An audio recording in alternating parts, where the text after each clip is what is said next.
I tried to get Joel Osteen for tonight, but he was booked, so y'all are stuck with me. I'm teasing. Look, y'all know me well enough to know I got to break the ice with a joke or something somehow. So, all right. So, biggest lie a preacher ever tells is I'm not going to be long. Well, I'm not a preacher, so we shouldn't be too long tonight. But I hope what I've prepared blesses you, and I hope the Lord uses it to. I think I'm most nervous because in my study and what I've prepared has really convicted me, and I kind of feel like a quasi-hypocrite maybe, getting up here talking about it. So, but bear with me for a few minutes. If you would, turn your Bible to James chapter 2. James chapter 1. James chapter 1. We'll read a few verses starting in verse 22. James 1:22. But be ye doers of the word, and not hearers only, deceiving your own selves. For if any be a hearer of the word, and not a doer, he is like unto a man beholding his natural face in a glass. For he beholdeth himself, and goeth his way, and straightway forgetteth what manner of man he was. But whosoever looketh into the perfect law of liberty, and continueth therein, he being not a forgetful hearer, but a doer of the work, this man shall be blessed in his deed.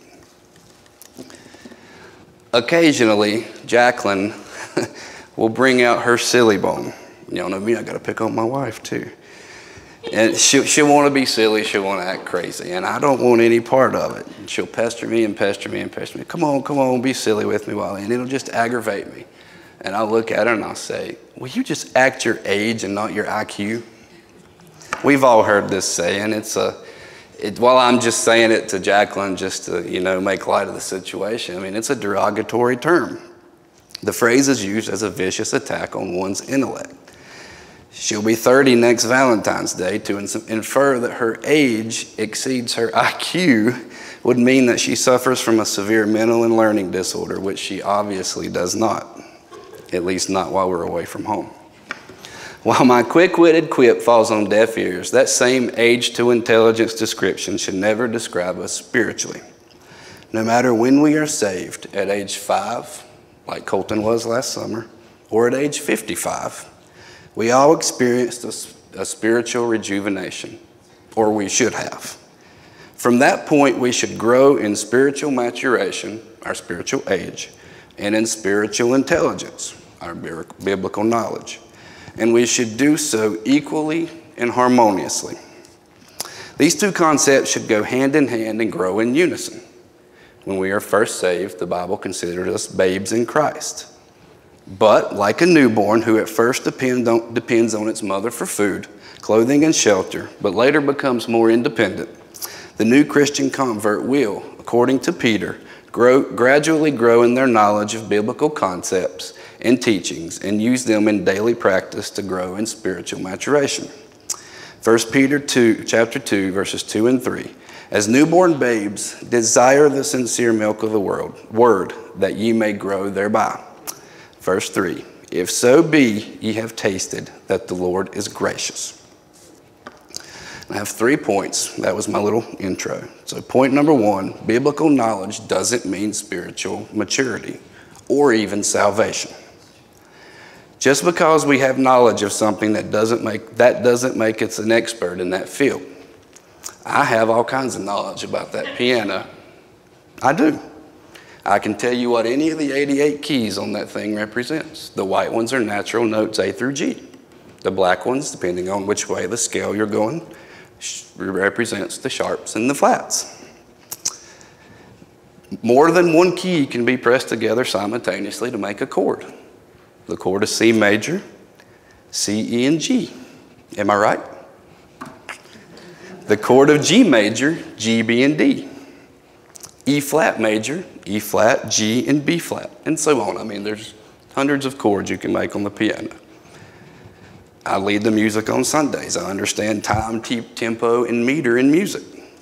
I know that one sharp in the key signature means One sharp in the key signature means, I lost my place. I don't want to say it wrong because I'm nervous. Means the song is written in the key of G. One flat means F. Two flats is B flat. No flats or no sharps is C. I have this knowledge. I can share it with you guys like I just did, but I can't play that piano. Why? Because I haven't put my knowledge to practice. We as Christians are often this way. We know the difference between right and wrong, yet we know the biblical principles and foundations that we need to lead a victorious Christian life. Yet we fail to put them into daily practice. A verse that we all know and is said from the pulpit many times here, Psalms 119:11 says, "Thy word have I hid in mine heart, that I might not sin against thee." But instead of hiding God's word in our hearts where it should be, we tend to bury it deep into our minds. And that's not the same thing. Romans 10:10 says, "For with the heart man believeth unto righteousness, and with the mouth confession is made unto salvation." Notice the scripture did not say, "For with the mind." There are people all over this world who know what it takes to be saved. They sit on church pews, service in and service out. They have a head knowledge of salvation. Yet they never take that knowledge and apply it to their lives. And they are as lost as the Amazon man who's never heard the gospel, a clear presentation of the gospel. Once that knowledge leaves the mind and enters the heart for daily practice, then the process of spiritual maturation can begin, but not until. According to James 1:22, the first verse of our text, if you hold the knowledge yet lack the practice, then you are only deceiving yourself, both temporally and eternally. Matthew 7:21 states, "Not everyone that saith unto me, Lord, Lord, shall enter into the kingdom of heaven, but he that doeth the will of my Father which is in heaven." Proverbs 3:5, "Trust in the Lord with all thine heart, and lean not unto thine own understanding." It's not about what you know, but rather what you do with what you know. Amen. Spiritual maturity is knowledge in practice. Putting into practice the biblical truths we know will cultivate the spiritual maturity that is intended for us by God. The moment of salvation is not enough. While we are saved from an eternity in hell, our sole purpose as born-again individuals is to glorify God. We do this through daily study and living what we learn. We fill our hearts and minds with the Word. So, as we mentioned earlier in Psalms 119:11, we do not sin against God. As we find in Matthew chapter 5, we are to be a beacon hope in an ever-dying world. Let your light so shine before men that they may see your good works and glorify your Father which is in heaven. But spiritual growth happens at different rates for everyone. Just like each child grows at different rates, both physically and as well as mentally, we as Christians are not all held to the same growth chart. But according to Hebrews 5, we are all expected to grow out of our childish ways and into the knowledge and maturity of Christ. Hebrews 5:12 through 14. For when the time ye ought to be preachers, in other words, for when the time ye ought to be teachers, by now you should be a teacher. Ye have need that one teach you again, which be the first principles of the oracles of God. So you've got this individual who by now in his spiritual makeup should be teaching others. But instead, they're still reverting back to the basics and requiring people to teach them the basic principles and foundations of the Christian life. Which be the first principles of the oracles of God, and are become such as have need of milk and not of strong meat. For everyone that useth milk is unskillful in the word of righteousness, for he is a babe. But strong meat belongeth to them that are of full age, even those who by reason of use have their senses exercised to discern both good and evil. Their practice allows them to discern right from wrong, good and evil, and they can live the right way according to the scriptures. A little church here and a little Bible there is not enough to get us to where we need to be.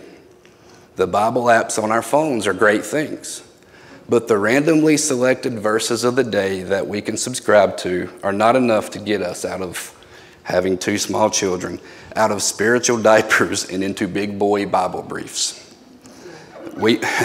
We must be intentional in our daily study and walk with Christ, 100% sold out to finish the race that is set before us by God. We cannot serve both ourselves and God.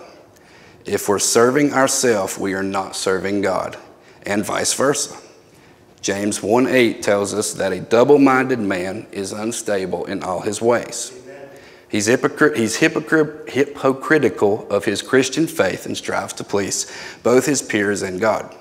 His peers don't know what to expect, but God does, which is a person who lacks discipline, self-control, and endurance in his daily walk with Christ. On the contrary, the one who isn't double-minded and has realized his or her sole purpose after salvation is to glorify God and strives to do so with all their heart and mind will one day hear the words, "Well done, thou good and faithful servant." James 1:12, "Blessed is the man that endureth temptation, for when he is tried, he shall receive the crown of life, which the Lord hath promised to them that love him." After salvation, we must show a God-mandated purpose to develop and display the character of Jesus Christ. Then follow that with the pursuit of knowledge of the person, the work, and the ways of Christ. As we've been studying in our study on Monday nights, this is the groundwork for a Christ-like character. Once that groundwork is laid, the process of spiritual maturation can begin, and it goes hand in hand with the knowledge that we continuously seek. In that study, we've learned this illustration, and it's a great illustration. I'm going to borrow it for a second. Like a pair of oxen in a yoke, spiritual maturity and knowledge should advance together. Take away the yoke, and the oxen may wander. You can continue to grow in the knowledge of Christ, but it doesn't stop there. That knowledge applied will eventually bring about self-control and then endurance, which will lead to godliness, which are defined by Arthur Jim Berg, who wrote the book that we're studying on Mondays, as a devotion to Jesus Christ that promotes righteousness and opposes evil. Now, I know I got through those kind of quickly, but my last point is the one that I'm really want to focus on, and it's the one that convicted me the most. And the best way I know to kind of describe it is to give you guys a little bit of my testimony. But the final point is spiritual growth is not optional. As we've discussed many times over in this church, Christian liberty doesn't mean that we're free to do as we please simply because our sins are forgiven. Salvation comes with responsibilities, the biggest of which is spiritual growth. Colossians chapter 3 tells those of us who are saved to seek those things which are above, where Christ sitteth on the right hand of God. Set your affection on things above, not on things on the earth. Does that sound like you're free to do whatever you want? Absolutely not. The Apostle Paul was giving a direct order to the believers at Colossae that they are to forsake the temporal and put their focus on the eternal. Amen. But we aren't always like that, and God will chastise us when we aren't. I was saved at 7 years old. I was saved at a youth meeting. My parents took me to a youth rally down in Kings Mountain, and the preacher was preaching against rock music. And at 7 years old, I didn't really know what rock music was. But I know that the slide presentation that they did had some really awful looking things that just scared me to death. And I did not want to go to the place where those images were portrayed to be from. So that night I asked the Lord to save me at 7 years old. And I remember my dad picking me up in front of the church, just like up here, this white panel. They had that there, and my dad picked me up and stood me on top of it because I was too short to see over it. And the preacher put a microphone in front of my face and said, "Can you tell everybody what Jesus did for you?" And I was like, "He saved me." 7 years old. I went home that night, unlike today, not knowing anything about music. but I wanted to write a song to describe what Jesus had done for me. At 7 years old, Christ put a new song in my heart. 7 years old, okay, so at 7 years old, we're not going to dive right into the scriptures. We don't have the mental capacity to do so. But I was in Sunday school, in church. Mom and Daddy made sure that was the number one priority for us kids growing up. You're going to be in church. I don't care what you think. I mean, I've jokingly said it before, we had a drug problem. Mom and Dad drug us to church. That's just the way it was in my house. God, the things of church were the number one priority. 5 years later, while at 7 years old on a hot summer night, I realized what God saved me from. 5 years later, in a very convicting message on Christian service, God showed me why God saved me. And that was to serve and glorify Him. I wasn't just saved so I didn't burn with those pictures of those devils and those rock stars that were shown in that slideshow. I was saved to live for the Lord, to be a beacon of hope, to share my story with others. And of course, as a teenager, I decided to do my own thing. At 12 years old, I did have the mental capacity to get into this word and to dig in this word, but I chose not to. I fell away during my teen years. I was more concerned about pleasing my peers and my flesh than God. And this continued into my college years. My parents and I butted heads, especially me and my dad. I can't explain it. I don't know why I did it. I just did.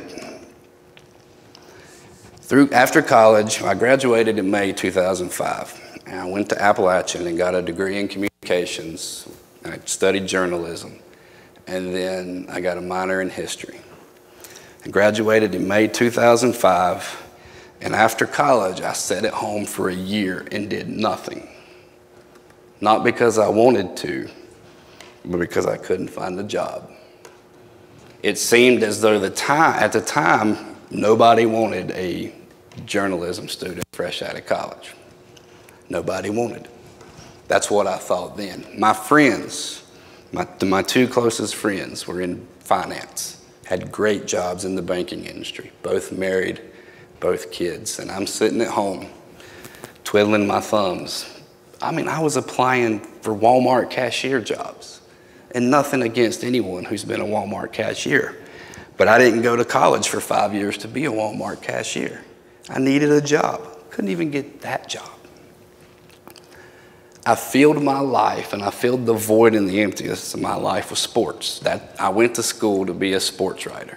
That's what I wanted to do for a living, for a profession. And that, sports. I'm a huge baseball fan. Love the New York Yankees. I'm a huge college basketball fan. I love the Duke Blue Devils. Don't you say a word.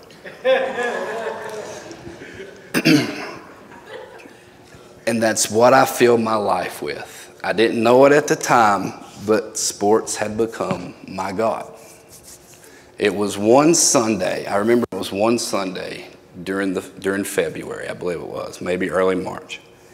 But we had finished church, and at that point, to me, church was just go please mom and dad.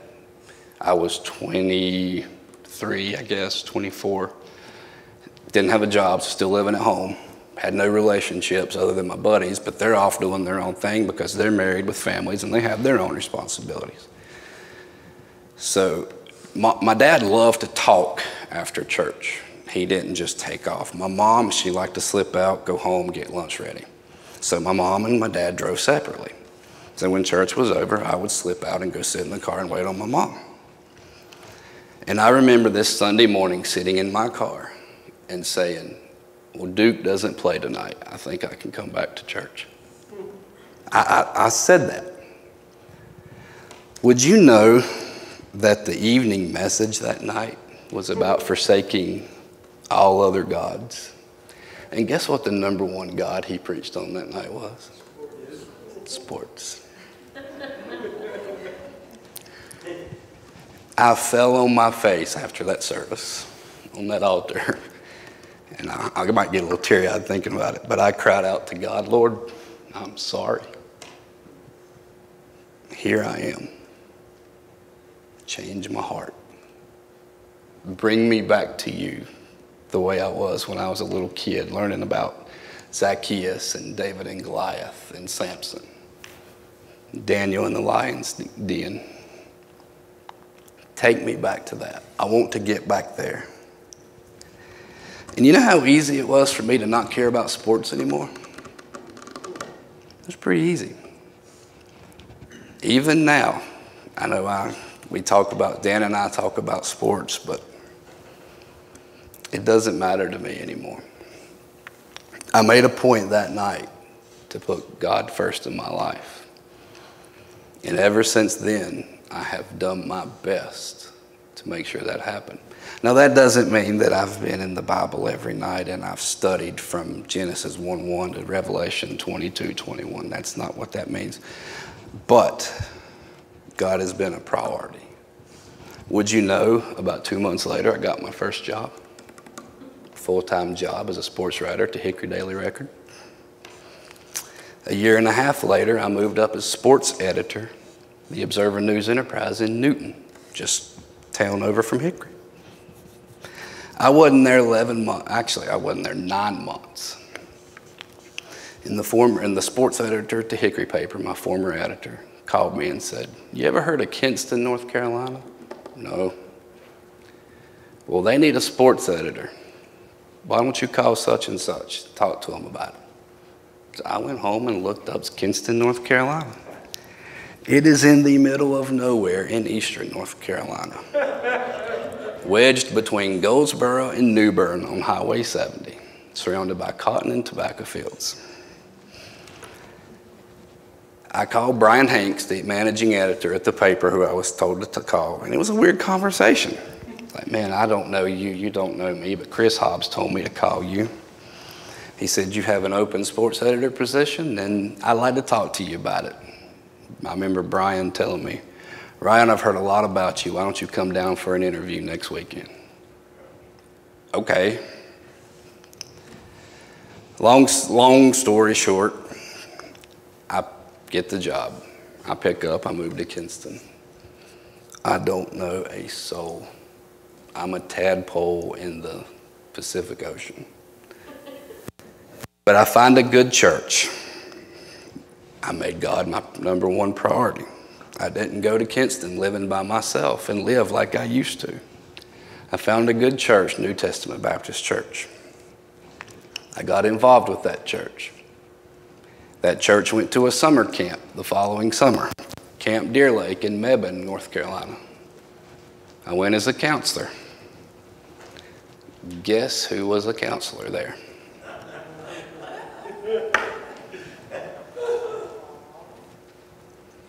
That was the last week of June 2009. We were married May 15th, 2010. We stayed in Kinston for a few years. Colton was born. We had the opportunity to move back here. I'm from Lincoln. We moved back home. She did not like Kinston. I did not like Kinston. So we moved to Lincoln. The company that Jacqueline worked for also owns apartment complexes in Morganton. They needed an assistant property manager. So we moved to Morganton. And here we are. And I'm standing in front of you today, speaking. God chastised me. He made me see the error of my ways, and he used something that I was passionate about against me. Sports. But it was the best thing that ever happened to me. From our text, I was the epitome of verse number 24. For he beholdeth himself and goeth his way, and straightway forgetteth the manner of man he was. That was me. And then the man of God got up and rebuked sports. It's like I was the only one in the auditorium that night.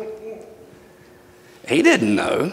I mean, he knew I liked sports, but he didn't know that just a few hours before, sat in the car and said, well, Duke doesn't play tonight. I guess I can come by church. Don't have anything else better to do. Nothing else on TV. And that's all it took. I'd used all the leeway God was willing to give, and he finally used what was most passionate against me. I went from verse 24 to 25. But whoso looketh into the perfect law of liberty, and continueth therein, he being not a forgetful hearer, but a doer of the work, this man shall be blessed in his deed.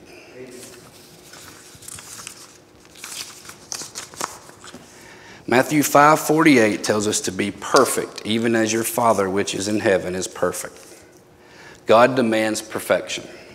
And while we'll never attain it here on this earth, we should strive to be as close as we possibly can through the full development and growth of our spiritual maturity. And I'm going to close with this analogy.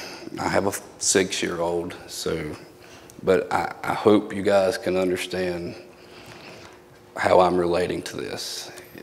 The whole idea of spiritual growth is like building blocks. One top of the other, and you build this foundation, and then you continue and you move and you build this foundation. Colton loves Legos. If he had it his way, he'd own every Lego set there is. He actually told Jacqueline and I that, I think, last night, and we were like, Colton, if you had every Lego set there is, we would have to buy a new house because this house wouldn't hold them all. Nothing excites him more than opening a new set of Legos. Our spiritual growth and maturity can be thought of as a set of Legos. Only this set can't be found in any store. You won't find it in Walmart or Target or Amazon.